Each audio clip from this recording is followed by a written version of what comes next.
오늘 본문의 말씀은 사도행전 18장 사도 바울이 2차 전도여행하는 중에 고린도를 전도할 때 있었던 그런 일들이죠. 사도행전 18장은 이제 고린도에서의 사역, 2차 전도여행 중에 고린도에서의 사역이 나오는데요. 5절 말씀 다 같이 봅니다. 오늘 본문 5절 다 같이 시작. 실라와 디모데가 유대인들에게 예수는 그리스도라 밝히 증언하니. 아멘. 그 바울이 실라와 디모데를 만났다는 것이 여기서 나와요. 그들이 베레아에서 헤어졌는데 이 베레아에서 바울이 아덴으로 내려와서 고린도로 가 있는 동안에 이 실라와 디모데가 어느 정도 시간이 지난 다음에 뒤쫓아서 고린도까지 온 겁니다. 성경에는 자세하게 그런 내용이 나와 있지 않지만 왜 베레아에서 실라와 디모데하고 바울이 헤어졌을까? 여러 가지 그 곤욕스러운 상황에서 일단 바울이 급하게 피신하느라고 그렇게 내려왔을 거다라는 추측도 있지만, 그 사도 바울 일행에게 있어서 먹고 이게 살아갈 그런 경제적인 문제 해결을 위해서 실라와 디모데가 남아 있었던 것은 아닌가 하는 추측도 가능합니다. 왜냐하면요, 바울은 고린도에 와서 돈이 다 떨어졌기 때문에 천막 만드는 일을 일주일 내내 한 거예요. 그래서 사실은 아굴라 부부를 찾아간 거예요. 그래서 같이 천막을 만들면서 거기서 남는 거로 먹는 문제를 해결한 겁니다. 계속 굶고 살 수는 없으니까. 그리고 안식일에만 쉬니까 안식일에만 회당에 가서, 유대인의 회당에 가서 복음을 전했던 거예요. 근데 실라와 디모데가 왔어요. 오늘 본문 5절에 보니까 실라와 디모데가 내려와서 만나니까 바울이 하나님의 말씀에 붙잡혔다, 그런 얘기가 나오거든요. 그리고 실라와 디모데가 와서 같이 만남으로 경제적인 문제가 해결됐다는 거죠. 그럼 우리 추측해 보는 거예요. 성경에는 그렇게 나와 있지 않은데, 바울이 실라와 디모데랑 헤어질 때 실라와 디모데가 베레아 교회 교인들과 데살로니가 교회 교인들이 마게도냐 지경에 있는 그 교회 교인들에게 선교 헌금을 걷어서 그것을 갖고 내려왔을 거다라고 하는 추측이 가능하죠. 전 이건 뭐 주석책을 본 것도 아닌데 한번 생각해 보는 거예요. 경제적인 문제예요. 그래서 실라와 디모데가 나중에 왔을 때 아마도 바울 일행을 위한 선교 헌금을 걷어 갖고 와서 먹고 사는 문제를 해결하는 그러한 비용을 마련해 갖고 왔을 거다라고 하는 것. 두 번째는 그게 아니라면 5절에 나와 있는 이 말씀 통해 볼 때 실라와 디모데가 다른 사정 때문에 늦게 왔다면 이제는 같이 만남으로 그 일하는 것이, 바울 혼자서 하던 것이 이제 실라와 디모데까지 생기니까 실라와 디모데가 같이 그런 천막 만드는 일을 하고 바울은 복음 사역에 전념하게 되는 거죠. 어찌됐거나 실라와 디모데가 고린도에 와서 합류함으로 이제는 바울과 함께 팀워크를 이뤄서 함께 사역을 시작했다는 거죠. 자, 그 5절에 그 다음에 실라와 디모데가 와서 합류하자 바울은 하나님의 말씀에 붙잡혔다라고 했습니다. 여러분, 사실 사도 바울은요 항상 말씀에 붙잡힌 사람이었어요. 항상 말씀에 붙잡힌 사람이었습니다. 다만 먹고 살아야 되니까 잠시 일을 위해서 그렇게 했었던 거죠. 그래서 그 먹고 사는 문제가 어느 정도 해결되니까 하나님의 일을 하게 된 거예요. 자, 여러분은 무엇에 사로잡혀 있습니까? 우리 한번 잠깐 생각하고 넘어가죠. 우리가 돈 하면서 혹시 돈에 사로잡혀 있는 건 아닌지, 우리가 또한 세상에서의 어떤 성공에 사로잡혀 있는 건 아닌지, 내 개인의 삶, 우리 가정이 먹고 살기 위해서 애쓰는 그 삶에만 붙잡혀 있는 건 아닌지. 바울 일행도 먹고 살기 위해서 일하는 건 했어요. 근데 바울의 관심은 어디를 가든지 무엇을 하든지 예수 그리스도였다는 것을 우리가 오늘 말씀을 통해서 알 수 있습니다. 그래서 이 5절에도 그렇게 나오지만 그 말씀에 붙잡혀서 유대인들에게 예수는 그리스도라 그렇게 증언했다는 거죠. 예수가 그리스도라고 하는 그런 사실, 그런 사실을 전하는 것보다 더 귀한 것이 바울에게는 없었습니다. 그것을 위해서 직업이 필요했고요, 그의 인생이 존재했습니다. 그래서 그는 곳곳에 다니면서 담대하게 메시지를 전했어요. 예수는 그리스도라, 예수는 메시아라, 예수는 우리의 주님이시다, 예수는 우리의 구원자시다. 이것을 바울이 외친 거예요. 이게 이 5절 한 절에 다 나와 있습니다. 자, 또 하나 생각해 보는데 5절에서 누구에게 이 복음을 먼저 전했습니까? 바울이 유대인들에게 먼저 전했다고 나와요. 유대인들에게. 예? 사실 바울은요, 이방인의 사도였어요. 이방인들을 위해서 이방인에게 복음을 전하는 사람이었습니다. 그렇지만 1차, 2차 전도 여행을 보면 언제나 먼저 찾아가는 것은 이방인이 아니고 유대인들이었습니다. 그래서 유대인들에게 그렇게 열심히 간절한 마음으로 전했어요. 그럴 때 이것도 생각해보면 바울의 짝사랑일 뿐입니다. 네, 짝사랑이에요. 그냥 자기는 유대인을 사랑해서 유대인을 위해서 그렇게 하는데 그 유대인들이 바울을 못살게 굴고 돌 던지고 핍박하고 그랬던 거죠. 바울이 얼마나 속상했을까요? 네? 이방인들은요, 바울이 이방인들에게는 복음을 대충 전하기만 해도 막 눈물 줄줄 흘리면서 받아들이는 거예요. 이방인들은 막 흥분하고 또 열정적으로 감격하고 막 그 속에선 기적이 일어나고 막 그래요. 예? 근데 정작 선택받은 하나님의 백성이라고 하는 유대인들은 안 믿는 거예요. 자, 우리 주변에도 그런 분들이 있지 않습니까? 밖에서 열심히 전도하고 다니는데 정작 자기 집안 사람들은 전도하지 못했어요. 자기 집안 사람들은 안 믿어. 전도가 안 됩니다. 밖에서는 막 전도해서 열매가 있는데 예수 믿으라고 해서 막 사람들을 데리고 와서 함께 신앙생활해서 열매가 있는데 자기 집은 아니에요. 자기 집 사람들은 안 믿어요. 이런 분들은 얼마나 속상할까요? 굉장히 속상할 것 같아요. 속이 얼마나 타겠습니까? 바울이 그랬다는 거죠. 바울이. 자, 여기 5절까지의 내용이었습니다. 6절, 그 다음에 6절 말씀 다 같이 보겠습니다. 6절 시작. 그들이 대적하여 비방하거늘 바울이 옷을 털면서 이르되 이후에는 이방인에게로 가리라 하고. 아멘. 유대인들에게 그렇게 복음을 전하는데 유대인들이 막 오히려 비방하고 대적하고 막 대적해서 막 비방했다는 거예요. 그러니까 어떻게 해요? 바울이 옷을 툭툭 털면서 이젠 당신들의 피가 당신들 머리로 돌아갈 것이요 나는 깨끗하다. 이후에는 내가 이방인에게 가겠소. 그렇게 얘기를 한 거예요. 이 6절에서 나는 이제 당신들의 피값에 대해서는 나는 이제 모르겠다. 깨끗하다. 나는 이방인에게로 가겠다. 여러분, 바울이 얼마나 속상했으면 이런 말을 했겠나 생각할 수 있습니다. 얼마나 속상했으면.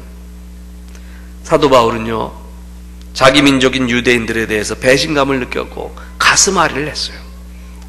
우리가 우리 집안 식구는 전도하지 못하고 밖에 나가서 다른 사람들만 전도할 때의 심령을, 그 심정을 아시겠습니까? 다른 사람은 구원시키면서 정작 자기 가족은 구원시키지 못할 때 그 속상한 마음이 바울에게 있었다는 거죠.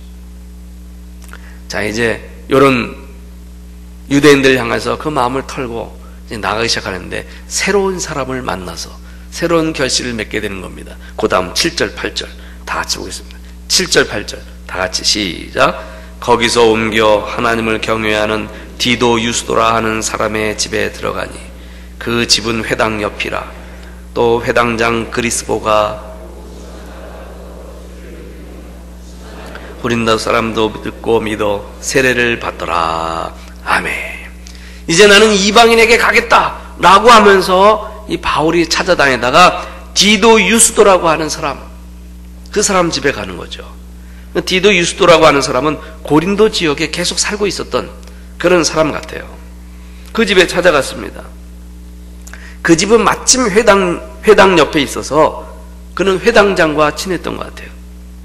사도 바울이 그 유스도라고 하는 사람의 집에 유숙하게 되었고요. 거기서 자주 이 옆집을 왔다 갔다 하는 회당장을 만나게 되었고 그 회당장에게 복음을 전하게 되었어요.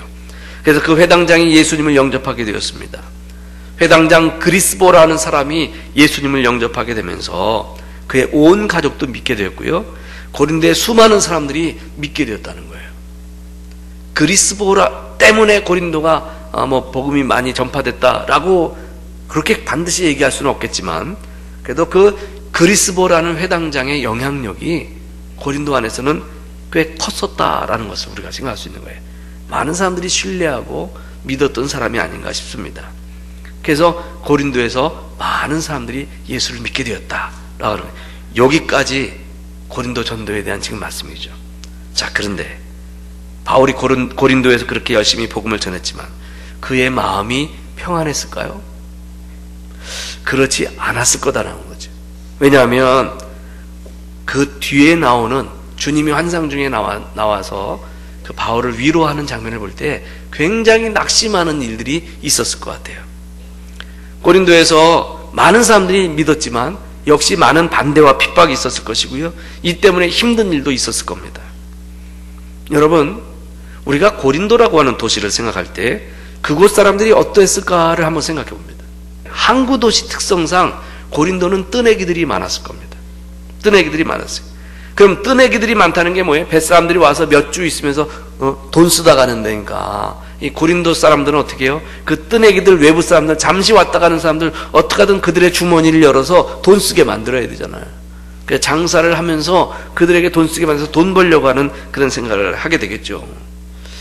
그러다 보니까 사람들이 쉽게 그 외지 사람들한테 마음을 열지 않았을 거고요. 어떻게든 뜯어먹으려고 하는 의식이 있었을 거예요.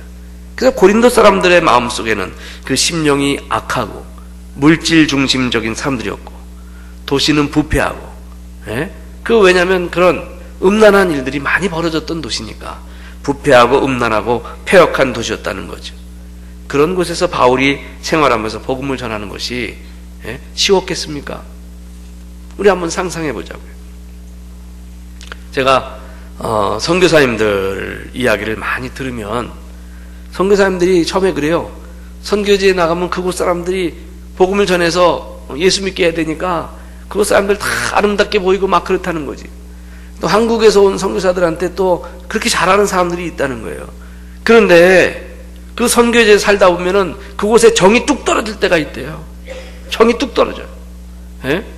사람들에게 실망하고 상처받고 믿을 만한 사람에게 예수 믿게 해서 그 현지인을 잘 길렀다고 생각하는데 참 선교사한테 잘하고 막 그러는데 열심히 가르쳤다고 이렇게 생각했는데 어느 날 그 사람이 선교사 방에 들어와서 값진 물건 싹 훔쳐서 도망가. 굉장히 비일비재합니다, 이런 일들이. 그래서 배신을 당해서 그것 때문에 막 아파하고. 여러분, 그들 입장에서 생각해 보세요. 이방에서 온 피부 색깔도 다른 그런 선교사들을 향해서 전적으로 마음을 열겠습니까? 어떻게 하든 이 선교사는 저 그래도 부유한 나라에서 왔는데 어떻게 하면 좀 잘 뜯어 먹어야지, 아니면 어떤 옆에 있다가 국물이라도 생기지 않을까, 이런 마음으로 그들이 접근할 수도 있지 않겠습니까? 선교사들이 거기서 많이 마음 상하겠죠. 그럴 때 선교사님들은 내가 이곳을 떠나야 되나 계속 있어야 되나 고민한다는 거예요. 그래서 선교사님들이 선교지에 계속 있다 보면은 그렇게 고국에 대해서 들어오고 싶어 합니다. 그 선교사님들에게 위로가 필요할 겁니다. 그래서 저는 선교사님들이라고 그러면은 일단 잘해주려고 해요. 오면 그냥 맛있는 것도 사주려고 하고 어떻게 하든 잘해주려고 그렇게 애를 쓰는 이유가 바로 그래서 그래요. 바울이 아마도 고린도에서 이런 고뇌를 할 때가 아닌가 싶어요. 고린도 사람들이 특별히 다 타도시보다 더 약삭 빠르고 더 눈치도 빠르면서 심령은 들어가 보면 악하고 부패해 있고 막 그랬다는 거죠. 그래서 그런 고뇌를 할 때가 아닌가 싶습니다. 복음을 전하면서 또 적대 세력이 생겨서 막 자기한테 해를 끼치려고 하는 사람도 막 생겼을 거고요. 이럴 때 주님께서 바울에게 나타나셨어요. 9절 10절 말씀 보겠습니다. 9절 10절 다 같이 읽습니다. 시작. 밤에 주께서 환상 가운데 바울에게 말씀하시되 두려워하지 말며 침묵하지 말고 말하라. 어떤 사람도 너를 대적하여 해롭게 할 자가 없을 것이니 이는 이 성중에 내 백성이 많음이라 하시더라. 아멘. 바울이 힘들었을 때라고 생각합니다. 밤에 주께서 환상 중에 바울에게 나타나셔서 말씀하셨어요. 뭐라고 말씀하셨는지를 보면요, 딱 5가지를 말씀하셨어요. 첫 번째 메시지는요, 두려워하지 말라 였습니다. 두려워하지 말라. 전도와 선교의 최대의 적은 두려움입니다. 사람이 두려움에 한번 사로잡히면요, 바울에게 나타나신 그 주님은 첫 번째로 두려워하지 말아라 이렇게 말씀하셨어요. 오늘 이 메시지가 우리 모두에게 적용되기를 바랍니다. 여러분, 어떤 일에든지 두려워하지 마시기 바랍니다. 두 번째 메시지는요, 침묵하지 말고 말하라. 복음을 선포하라. 그런 말씀이에요. 침묵하지 말고 말해라. 복음을 전하면서 손해볼 것 같을 때는 큰 두려움에 사로잡히게 되잖아요. 이것 때문에 내가 손해볼 것 같다. 그러나 성령님은 두려워하지 말고 할 말을 해라 라고 말씀하세요. 어떤 분은 너무나 조심스럽고 또 이렇게 지혜로워서 꼭 말해야 할 때 침묵을 합니다. 이 말을 했다가 손해볼 것 같다 생각이 들어서. 또 반대로 어떤 사람들은 오버해가지고 말하지 말아야 될 때도 말을 해요. 그러나 성령께서는 오늘 말씀하시는 것, 네가 복음을 전할 때는 두려워하지 말아라. 입을 열어서 말을 해라. 바울에게 그렇게 말씀하신 거예요. 세 번째 메시지는요, 내가 너와 함께 있겠다. 그런 말씀이에요. 내가 너와 함께 있겠다. 이 말씀처럼 좋은 말씀이 어디 있겠습니까? 여러분, 하나님의 약속은 확실합니다. 그 약속의 말씀을 붙잡고 확신을 갖고 나갈 때에 힘이 있음을 믿으시기 바랍니다. 저는 제가 힘들고 어려움을 겪을 때 저에게 확신을 주는 음성이 바로 그런 내용이었어요. 저는 굉장히 소심했어요. 저는 굉장히 소심해서 별것 아닌 것 같고도 그렇게 뭐 밤잠 못 자고 염려가 되어서 막 그런 적이 많았어요. 지금은 안 그래요. 지금 안 그러는데 그렇게 40대에 막 소심했던 적이 있었어요. 그럼 막 기도원에 올라가서 기도합니다. 그래 막 기도하는데, 근데 그러다가 마음속에 확신이, 저는 귀로 하나님이 음성을 들려주지 않더라고요. 마음속에 확신으로 오는 거예요. 염려하지 말아라. 내가 너와 함께 하겠다. 말씀을 보는데 막 여호수아 1장 9절 이런 말씀이 막 와닿아요. 왜 갑자기 그 말씀이 내게 보였을까? 강하고 담대하라. 두려워하지 말며 놀라지 말라. 우로나 자로나 치우치지 말아라. 네가 어디로 가든지 형통하며 내가 너와 함께 하겠다. 뭐 이런 말씀이 이게 확 보이면서 아주 담대해지는 거죠. 찬송가 370장 그런 찬송 있죠. 주 안에 있는 나에게 딴 근심이 있으랴. 십자가 밑에 나가 내 짐을 풀었네. 할렐루야. 여러분, 사도 바울에게 환상 중에 나타나신 그 주님이 말씀하시면서 음성으로 말씀하신 내가 너와 함께 하겠다 라는 그 음성이 여러분에게도 들려주시기를 바랍니다. 이 세 번째 메시지가 바로 그거였다는, 내가 너와 함께 하겠다. 네 번째 메시지는요, 너를 대적하여 해롭게 할 자가 없을 것이다. 바울이 두려워할 때 바로 말씀하신 거예요. 이 고린도 안에 있는 사람 가운데 너를 대적해서 너를 해롭게 할 자가 없을 것이다. 이미 돌도 맞았던 바울이에요. 죽을 고비 넘겼던 바울입니다. 또 그런 일이 생길까봐 두려움이 없지 않아 있었을 텐데 너를 대적하여 해롭게 할 자가 없을 것이다. 이 말씀을 준비하면서 제가 성경 한 구절을 펴서 보게 된 게 있어요. 요한복음 16장 33절입니다. 요한복음 16장 33절 우리 다 같이 함께 읽어보십시다. 시작. 이것을 너희에게 이르는 것은 너희로 내 안에서 평안을 누리게 하려 함이라.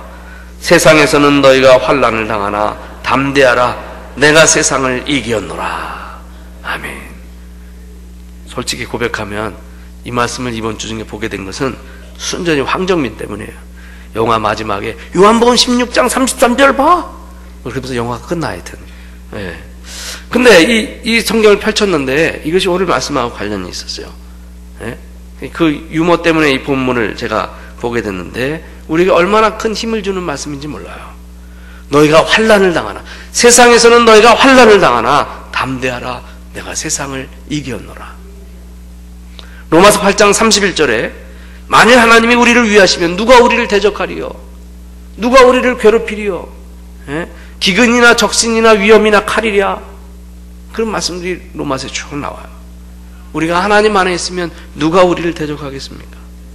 이런 믿음 안에 거하게 되시기를 바랍니다. 다섯 번째 마지막 중요한 메시지는 이 성중에 내 백성이 많다는 말씀이었어요. 이 성중에 내 백성이 많음이라. 그리고 오늘 본문의 마지막 11절 말씀인데 11절 읽어보십시다. 11절 다 같이 11절 시작. 1년 6개월을 머물며 그들 가운데서 하나님의 말씀을 가르치니라. 아멘. 1년 6개월을. 하나님이 왜 바울 사도를 고린도에 1년 6개월을 머물게 했을까요? 예? 다른 데는 3주, 한 달, 기껏해 한두 주, 며칠 그랬는데요. 이 고린도에서는 1년 6개월을 머물게 하셨어요. 왜 그러셨을까? 이유는 바로 앞에 절에 있었죠. 이유는 간단합니다. 하나님의 말씀이 그거에 전에 내 백성이 있기 때문이다. 내 백성을 찾아라. 고린도, 내 백성이 지금 이 폐역한 이 도시 속에서 부패와 말할 수 없는 죄악 가운데 허우적거리며 살고 있다.